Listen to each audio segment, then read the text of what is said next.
1, the book of Numbers, chapter 22, verse 1. And the children of Israel set forward and pitched in the plains of Moab on this side Jordan by Jericho. And Balak the son of Zippor saw all that Israel had done to the Amorites. And Moab was sore afraid of the people because they were many, and Moab was distressed because of the children of Israel. And Moab said unto the elders of Midian, Now shall this company lick up all that are round about us, as the ox licketh up the grass of the field. And Balak the son of Zippor was king of the Moabites at that time. Verse 5. He sent messengers therefore unto Balaam, the son of Beor, to Pethor, which is by the land of the children of his people, to call him, saying, Behold, there is a people come out from Egypt. Behold, they cover the face of the earth, and they abide over against me. Excuse me. Come now, therefore, I pray thee, curse me this people, for they are too mighty for me. Peradventure I shall prevail, that we may smite them, and that I may drive them out of the land. For I put that he whom thou blessed is blessed, and he whom thou cursest is cursed. The elders of Moab and the elders of Midian departed with reward of divination in their hand, and they came unto Balaam and spake unto him the words of Balak. Verse 8. And he said unto them, Lodge here this night, and I will bring you again, as the Lord shall speak unto me. And the princes of Moab abode with Balaam. And God came unto Balaam and said, What men are these with thee? And Balaam said unto God, Balak the son of Zippor, king of Moab, has sent them unto me, saying, Behold, their people come out of Egypt with covers the face of the earth. Come now, curse me them. Peradventure I shall be able to overcome them and drive them out. And God said unto Balaam, Thou shalt not go with them. Thou shalt not curse the people, for they are blessed. And Balaam rose up in the morning and said unto the princes of Balaam, Get you into your land, for the Lord refuses to give me leave to go with you.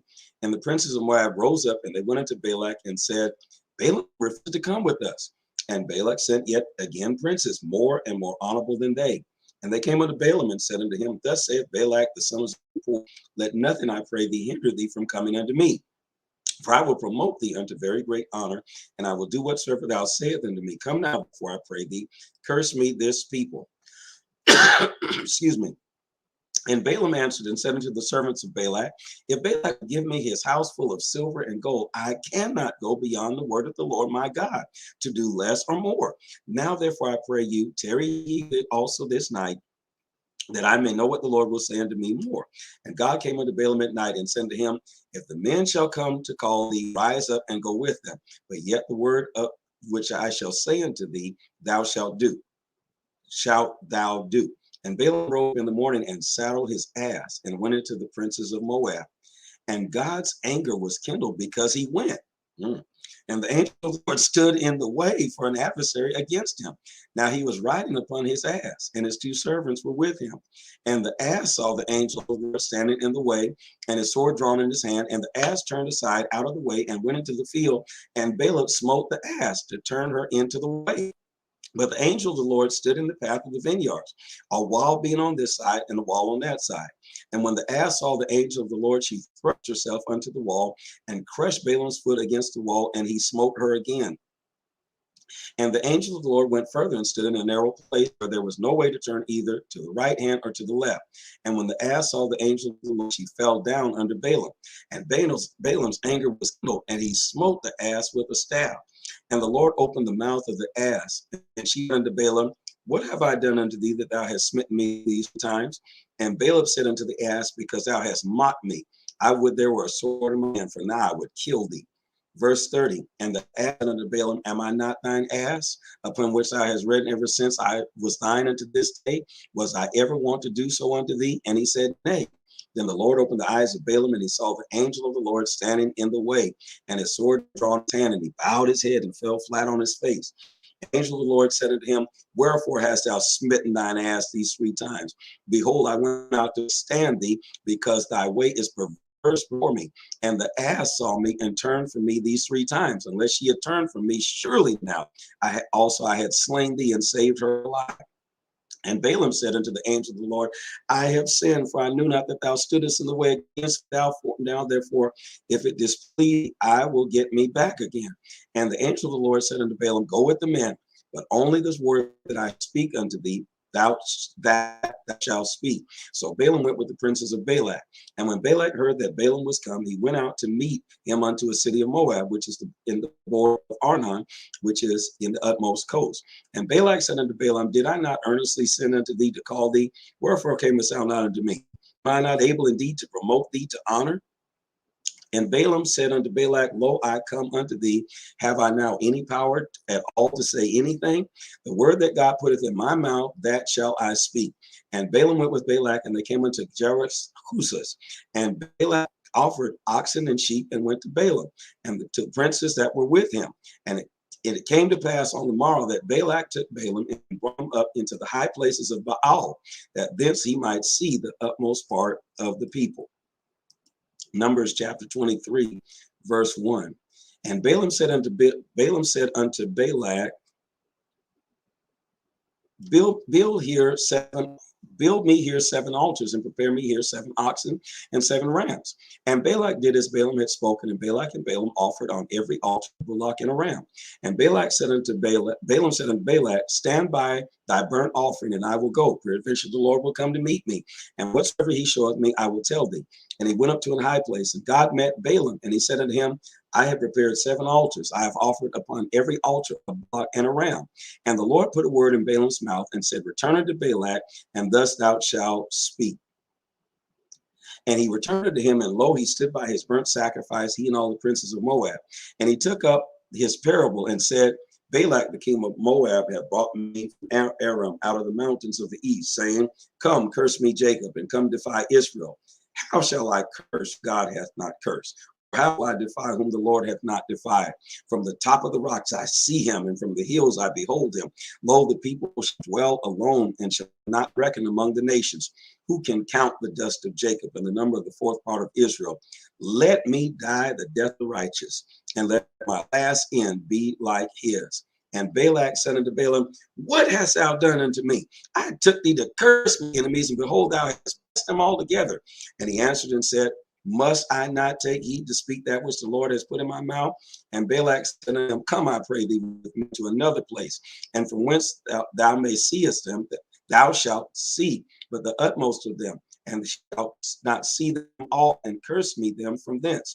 And he brought him into the field of Zophim to the top of Pisgah, and built 7 altars, and offered a bullock and a ram on every altar. And he said unto Balak, stand here by the burnt offering while I meet the Lord yonder. And the Lord met Balaam and put his word in his mouth and said, go again unto Balak and say thus. And when he came unto him, behold, he stood by his burnt offering, and the princes of Moab with him. And Balak said unto him, what hath the Lord spoken? And he took up this parable and said, rise up, Balak, and hear. Hearken unto me, thou son of Zippor. God is not a man that he should lie, neither the son of man that he should repent. Hath he said, and shall he not do it? Or hath he spoken, and shall he not make it good? Behold, I have received the commandment to bless, and he has blessed, and I cannot reverse it. He hath not beheld the iniquity in Jacob, neither hath he seen the perverseness in Israel. The Lord his God is with him, and the shout of a king is among them. God brought them out of Egypt. He hath, as it were, the strength of a unicorn. Surely there is no enchantment against Jacob, neither is there any divination against Israel. According to this time it shall be said of Jacob and of Israel, what hath God wrought? Behold, the people shall rise up as a great lion and lift up themselves as a young lion. He shall not lay down until he eat of the prey and drink of the blood of the slain. And Balak said unto Balaam, neither curse him at all, nor bless him at all. But Balaam answered and said to Balak, told I not I thee, saying, all that the Lord speaketh, that I must do? And Balak said unto Balaam, come, I pray thee, I will bring thee unto another place. Peradventure it will please God that thou mayest curse me them from thence. And Balak brought Balaam to the top of Peor that looked toward Jeshimon. And Balaam said unto Balak, build me here 7 altars, and prepare me here 7 bullocks and 7 rams. And Balak did as Balaam had said, and offered a bullock and a ram on every altar. Numbers chapter 24, verse 1. Numbers chapter 24, verse 1. And when Balaam saw it pleased the Lord to bless Israel, he went not as at other time to seek for enchantments, but he set his face toward the wilderness. And Balaam lifted up his eyes, and he saw Israel hiding in his tents according to their tribes. And the Spirit of God came upon him. And he took up his parable and said, Balaam the son of Beor has said, and the man whose eyes are open has said, he has said, which heard the words of the Lord, which saw the vision of the Almighty, falling into a trance, but having his eyes open, How goodly are thy tents, O Jacob, and thy tabernacles, O Israel. As the valleys are, as they spread forth, as gardens by the river's side, as the trees of line of aloes, which the Lord hath planted, and as cedar trees beside the waters. He shall pour out the water out of his buckets, and his seed shall be in many waters. And his king shall be higher than Agag, and his kingdom shall be exalted. God brought him forth out of Egypt. He hath, as it were, the strength of a unicorn. He shall eat upon the nations, his enemies, and shall break their bones and pierce them through with his arrows. He couched, he lay down as a lion, and as a great lion, who shall stir him up? Blessed is he that blesseth thee, and cursed is he who curseth thee. And Balak's anger was kindled against Balaam, and he smote his hands together. And Balak said unto Balaam, I call thee to curse mine enemies. And behold, thou hast altogether blessed them these 3 times. Therefore now flee thou to thy place. I thought to promote thee unto great honor, but lo, the Lord hath kept thee back from honor. And Balak said unto Balak, spake I not also to thy messengers, which thou sentest unto me? Verse 13, if Balak would give me a house full of silver and gold, I cannot go beyond the commandment of the Lord to do either good or bad in my own mind. But what the Lord has said, that will I speak. And now behold, I go unto my people. Come now, therefore, and I will advertise thee what this people shall do to thy people in the latter days. And he took up this parable and said, Balaam, the son of Beor, has said, and the man whose eyes are open has said, he has said, which heard the words of God and knew the knowledge of the Most High, which saw the vision of the Almighty, fallen into a trance, but having his eyes open. I shall see him, but not now. I shall hold him, but not nigh. There shall come a star out of Jacob, glory, and a scepter shall rise out of Israel, and shall smite the corners of Moab, and destroy all the children of Sheth. And Edom shall be a possession. Seir shall be a possession for his enemies, and Israel shall do valiantly. Out of Jacob shall be that shall have dominion, and shall destroy him that remaineth of the city. And when he looked on Amalek, he took up this parable and said, Amalek was the first of the nations, but his latter end that he perished shall be that he perish forever. And he looked on the Kenites and took up this parable and said, strong is thy dwelling place, and thou puttest thy nest in a rock. Nevertheless, the Kenites shall be wasted until Asher shall carry thee away captive. And he took up this parable and said, alas, who shall live when God doeth this? And the ships shall come from the coast of Shedem, and shall afflict Asher, and shall afflict Eber, and he also shall perish forever. And Balak rose up and went and returned to his place, and Balak also went his way.